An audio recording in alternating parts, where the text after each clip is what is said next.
Hey guys, hey. This is Brandy Fox with Be the Entrepreneur Consulting Agency coming live from Costa Rica, y'all. A beautiful place. I'm thoroughly enjoying myself, and having this time to myself has given me the ability to kind of get on live, get out of my business, and have some time to get on live and talk about some of the things that I've been doing in AI over the past almost 2 years now. And how AI can really make a difference for small business owners.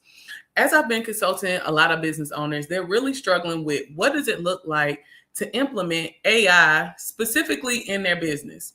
So today I wanted to focus on what does it look like to have AI in your service-based business. Now, before we hop into it, let me tell you a little bit about me for anybody that is new to Brandy Fox and Be the Entrepreneur. I've been an entrepreneur for 15 years, full-time entrepreneur for 10 years. I love it. I enjoy it. I wouldn't change it for the world. I became a business consultant in 2018, specializing in that startup niche. Those would be anybody between the years of 0 and 2 who really don't know what it looks like to start, grow, and scale a business. So since 2018, I have had the ability to help over 500 entrepreneurs get their business in order, start it, take an idea, grow it, get funding, kind of anything in that business scaling space. I've been able to support entrepreneurs in it, and I love it, and I wouldn't change it for the world. I've been in the AI space for about almost 2 years. It'll be 2 years in October, but it's one of those things that, as a Black woman in this space, I wanted to make sure that I was on the front end of AI, especially when it came to AI in service-based, AI in businesses.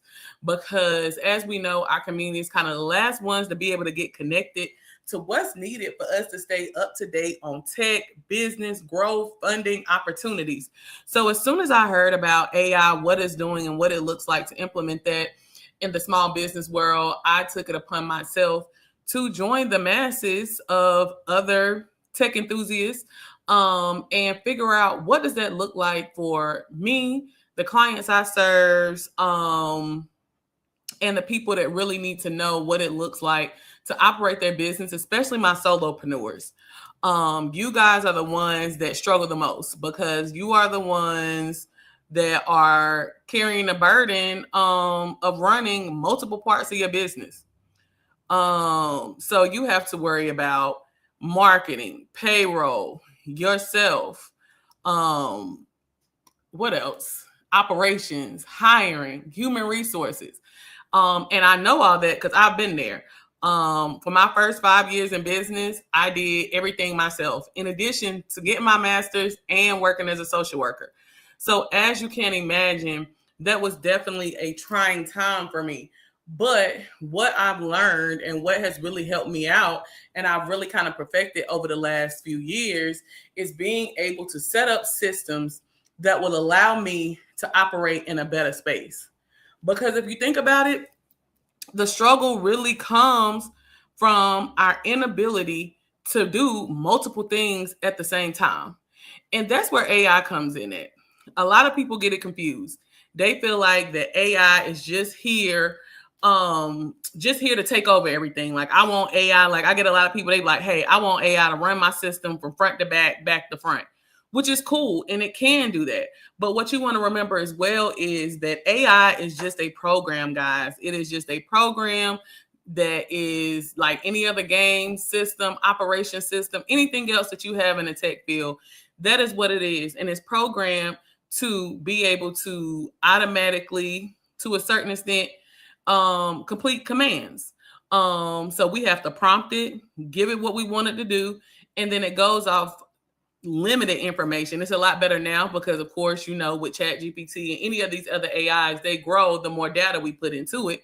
But ultimately, it's using its current database, if it has the access, the internet, articles, all those type of things, to be able to figure out what you need and to answer in the best way possible. But as we know, as we've been using AI over the past few years, we know that AI is not perfect. We know that it messes up, and we know that it doesn't always do everything that we need it to do. So, before we hop into today's topic on AI for service businesses, I want to go into Be the Entrepreneur. So, basically, Be the Entrepreneur, we are a trifecta approach to business support services and tech and digital equity. We are where business consulting, community impact, and AI intervention intersect.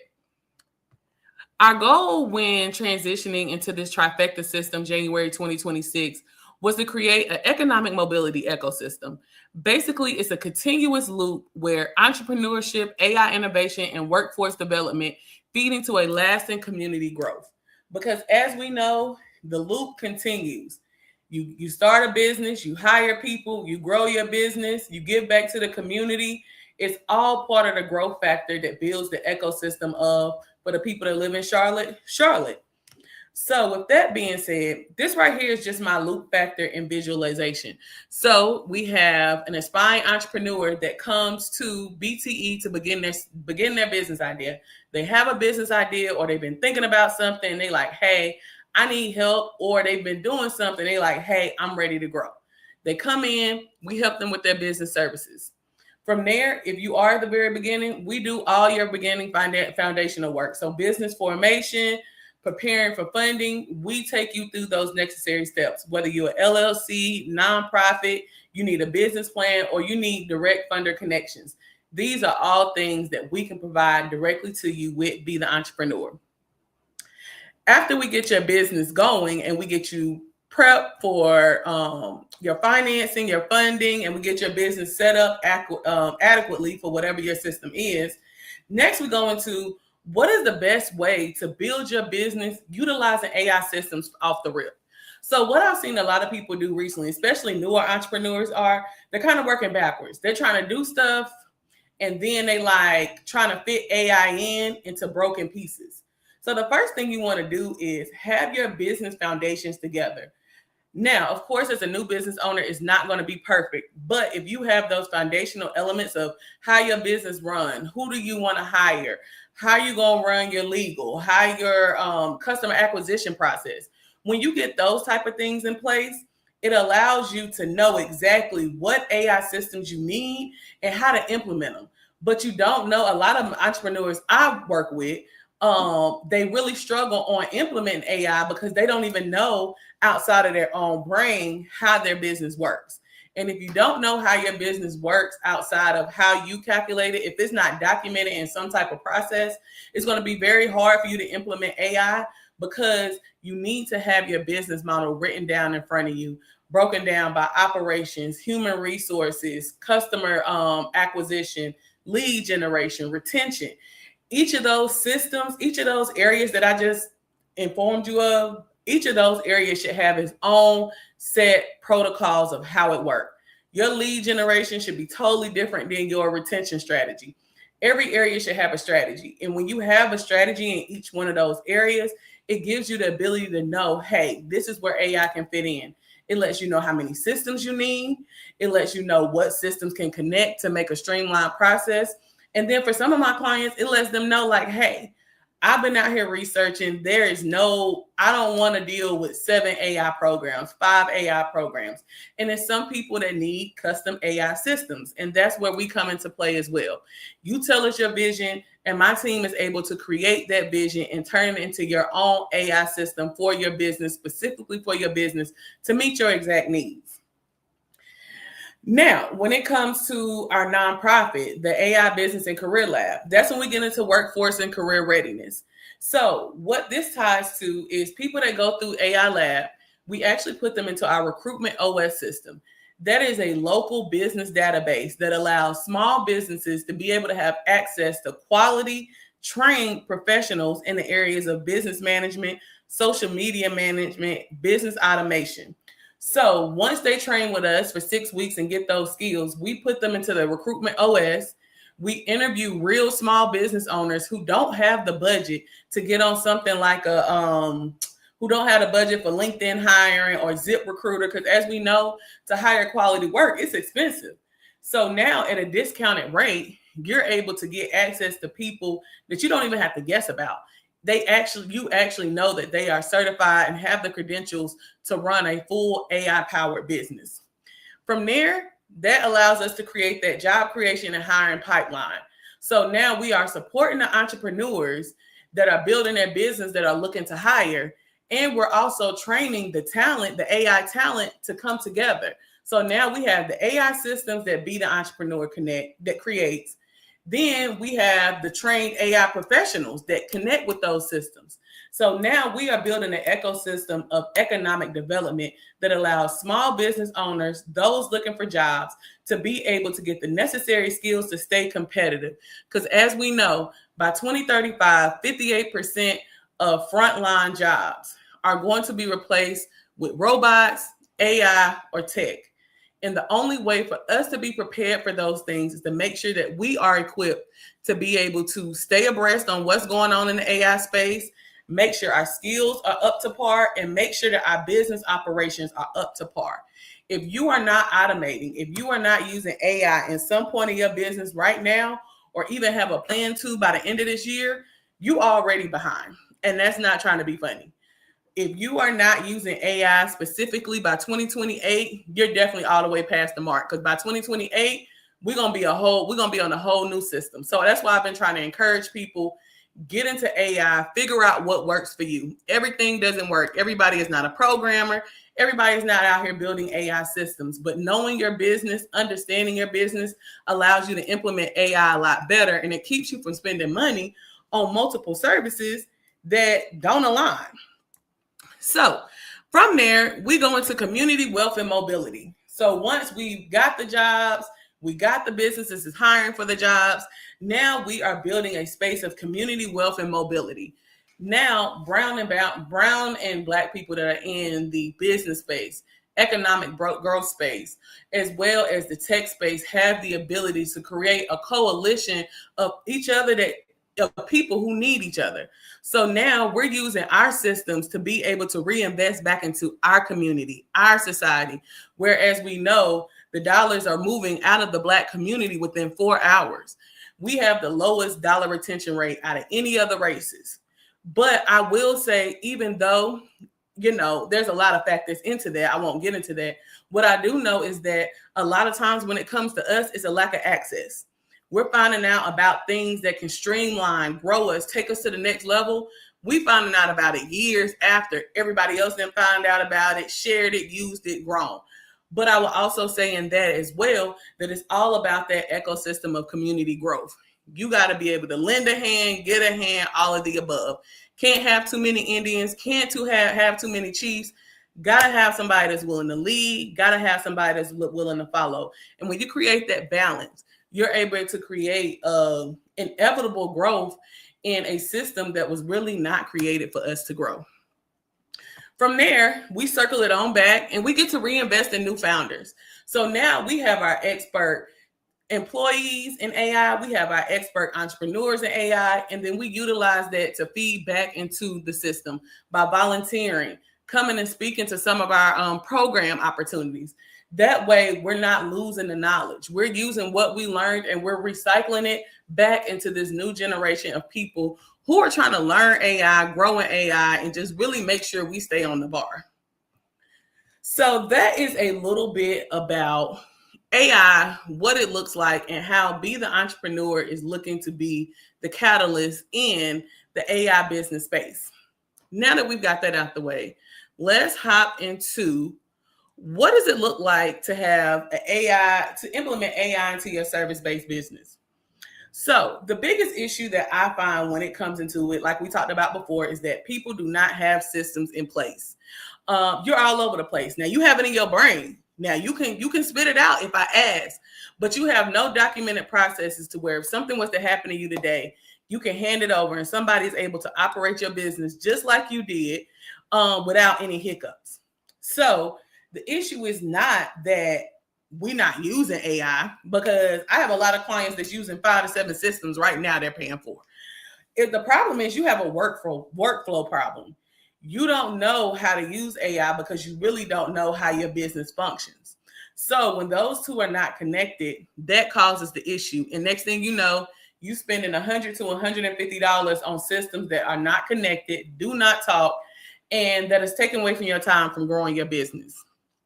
Now, first thing you want to do is stop using AI just for social media. Now, we know it can make blogs, it can do your scripts, all that kind of stuff. I use it for it. When I'm feeling lazy, I ain't gonna hold you. I use it for it as well. But that's what it's there for. But it can do so much more, y'all. It's so much more that AI can do for you. Some of those things include lead intakes, consultation preparations, proposals and quotes, client onboarding, follow-up, session notes, service summaries, review requests, rebooking. What about if you had a system in place, an AI system that knew your business front to back because you've given it the policies that it needs to know to operate your business just like it was you? What about if you had those systems in place or had that AI in place to be able to do that? Think about how much time it'll save you. Now, I'm going to tell you, for me, across all of my businesses, it saved me about 15 hours a week on average, give or take. Now, for me, I'm a little different than a lot of people. I'm not a person that's like, hey, I want AI to run everything I have going on. That's just not how I work. I like to implement it in areas that I don't want to do. But I'm not into fully autonomizing my business. I like to check my emails. I like to respond back to my clients. Certain things I feel like give a personal touch, a human touch that's needed to maintain the type of businesses that I run. Now, mind you, this varies because I know people on YouTube right now that have what they call ghost YouTube channels where they have an AI that's feeding information and it runs and loops continuously and they just get the views and they get paid. That works for that type of business, if you hit the sweet spot. But for what I do, is more personal, more intimate, and I want to make sure that they know that they have that personal connection. So step one is thinking outside of social media. Get your process together. Any task that you complete in multiple times, if every time somebody fulfills a lead, you got to email them back, add an inquiry, all this kind of stuff, that's going to be stressful. But what you want to do is somebody's like, hey, I want to meet with you, drop that link. And from that link, you shouldn't have to touch it anymore until you meet in that person. It should send them the link. They should be able to book, pay, get on your calendar, get on their calendar. It should have a reminder the day before. Your AI should be sending you the day before as well. Your AI should be sending you a what to expect kind of recap. Hey, this is what we got from the client's intake form. This is how you plan for this meeting. This is how my stuff is set up. So it gives me the ability to make sure that for every client that I meet, that I'm ready for them. I know what's up and they ready to book and roll, rock and roll without me having to touch anything. That is the goal. Let's talk about your client journey. This is what you call your client acquisition strategy. A lot of you guys are missing the client acquisition strategy when it comes to how you run your business. And what I mean by that is you don't know how your client goes from finding out about your business to utilizing your services to retention plan. And that has to be broken down step by step by step. An example of that will be my mobile spa company. Somebody finds us online, submits an inquiry. They get an automatic email. Hey, we received it. We'll follow up with 24 hours, within 24 hours to confirm. Once it's confirmed, we send out the quote, contract, invoice. They pay that. If they did a deposit, the remaining balance deposit automatically goes out 7 days before. A day before their event, they get an upcoming appointment. The day of, they get a day of appointment reminder. Those are both reminders. After they finish, they get a follow-up. Hey, how was your event? How was your service? How would you rate us? From there, if they loved it, we send out the Google review link. If not, our team is prompted to give them a call. And then from there, we have the ability to, we put in our retention strategy where we add them to our email list. And we also mail them out a 10% coupon, email them out. So that is my customer acquisition process. And you see how easily I said it because that is exactly how my system runs. So with me knowing that off of the top of my head, it gives me the ability to be able to set up an AI system based off that because now I'm not guessing. Now I'm like, I know exactly how it runs. AI, this is what I need you to do to make this process easier for me. So that's how it should work in your customer acquisition area. Next, turn your expertise into a repeatable AI system. If you are a credit repair specialist, tax consultant, some of those fields where a lot of your information is kind of redundant, if somebody asks you, how do I book? It should automatically, how do I, let's see, if we have a tax professional, it's like, hey, should I have a legal entity of an LLC or an S Corp based on how much money I brought in last year? There should be some type of flow that allows AI to be able to support you in it. So you don't have to answer those questions. They should be able to go on your website or whatever kind of system you're using and type in into your chatbot, your AI chatbot, hey, based on my business system, what should I, how much money I'm making, which one would be the best? Now, of course, we don't want AI to make the final decision, but AI could at least take on that initial inquiry, answer the question enough based on this knowledge that you've uploaded, and then be able to give that client enough information to where they feel comfortable, and then automatically prompt them, hey, if you want more information on this, this is the link to set an appointment with Jane Doe so she can go a little bit more in depth and give you a better perception of what legal entity you should do. That is how you want AI to work. You don't want to be doing the front end, emailing them back, texting them back, messaging them back. You don't want to be doing that. What you want to do is you want to meet them at the pay line. After they pay, they meeting with you. That's where you want to meet them at. That's how AI should work. So some of those things that you can teach your AI to support that is your standard operating procedures. How does each area of your business work? If you are a realtor that specializes in first-time home buyers, what does it look like if somebody comes in and they don't have a down payment? What is your standard operation procedures for that? Those are called your SOAP. But what is your standard operation? What is your standard operation procedure if you have somebody coming in and they don't have their closing costs? What does it look like if everybody checks all the boxes? Each one of your target markets should have, if the process changes, should have their own operations procedure on what do we do when this occurs. Intake questions. If you are a service-based industry, 9 times out of 10, you have some type of intake. Have AI analyze that intake before it even gets to you. So that way, when you're seeing it, AI can go ahead and make the suggestions. I utilize AI for my corporate massage pricing. So now when it comes through, AI lets me know, hey, based on these factors and what you train me, this is what this corporate service should cost. I love it because it took a lot of pressure off me because before that, I was doing it. So now I don't have to do it. Now I have an AI system that has my pricing knowledge and understands what we built over the past 15 years. So now it can make the next necessary recommendations. Now it does not automatically send it. I told you that I don't use AI all the way through. I do have a human that verifies that cost that we're sending out before we send it to make sure that we are in alignment. Because you want to make sure it's good. And all they got to do is once they see it is click OK and it's rolling out. Now, once I get a little bit more comfortable with this AI and the corporate pricing, then I might have it where it automatically sends out. But you want to be careful with your AI automations because even if AI sends out something, emails something, whatever it does, your business is held liable regardless of what it does and what it says. So you want to make sure that you're protecting yourself and have up the necessary protective guards to keep your business safe. Assessment frameworks. If you have to do assessments, what does that look like?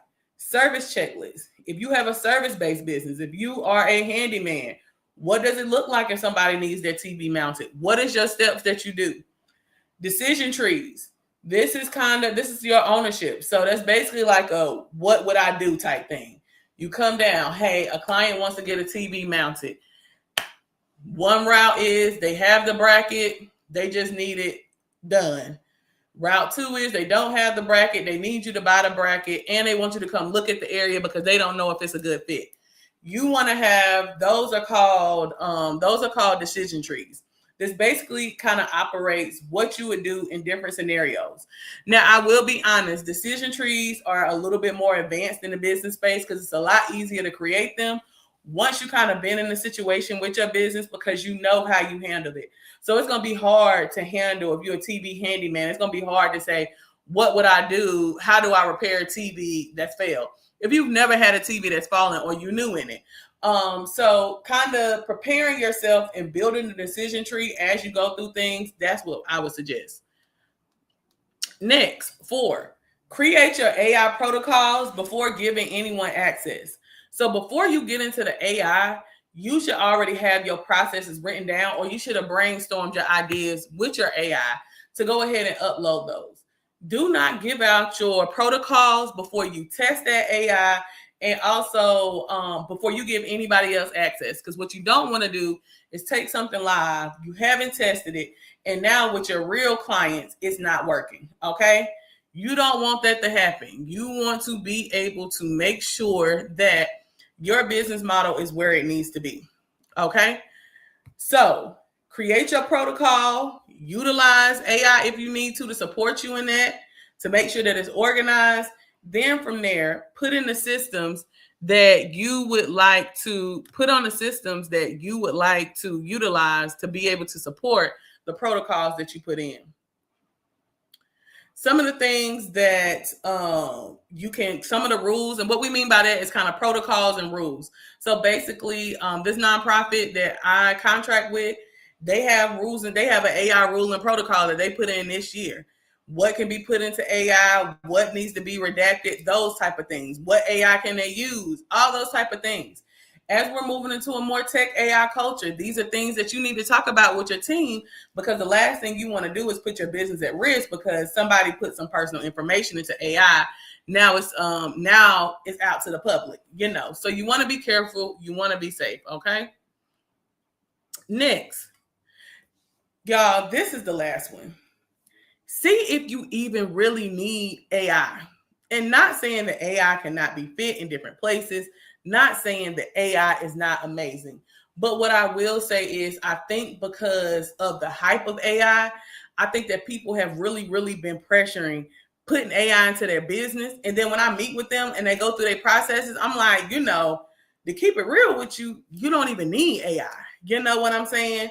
So with that being said, before you start stressing yourself out about AI, I need to put AI in my business, figure out if your business needs AI. I got an old school handyman. He ain't down for it. He like how he do. You text him, tell him what's wrong, send a picture, he pull up, he tell you the price. You cash app him when he finish, he out of there. He don't want no tech. He don't want no extra nothing. And that works for him. So knowing what works for your business and not getting caught up in that AI hype, that is very important, because what you don't want to do is get something that you don't need. But the only way to know that is to break down your systems, y'all. And it's going to take time. This ain't something you can do today in a 24-hour time period. So you want to take your time, build out your system, understand your business needs. Then from there, you will have the ability to create the AI systems that supplement your service-based business. In closing, if you are a small business that's confused on what it looks like to implement an AI system into your business, I am dropping my email in the chat, startuphelp@beetheentrepreneur.com. Send me an email and my team will follow up and get you an appointment link so we can figure out where AI fits, how does it fit, do you need it, and lastly, what does it look like to put this in your full business model? Like, what does it look like if you need tools that connect together through AI, or do you need a custom system just for your business because it's a little bit too intricate for the subscription models, AI tools that are out there? So regardless of what you need, Be the Entrepreneur is here to support you in that. Coming up next, our next live is going to be AI and product-based businesses. As we know, product-based is a little different than service-based. So in the next couple of days, you'll see another flyer, and we're going to talk about AI and product-based businesses. If you sell products, how can you use AI with your products to be able to grow it, scale it, and get it out there in front of more people? Thank y'all so much for tuning in. This is Brandy Fox with Be the Entrepreneur AI Consultant, and I'll see you next time.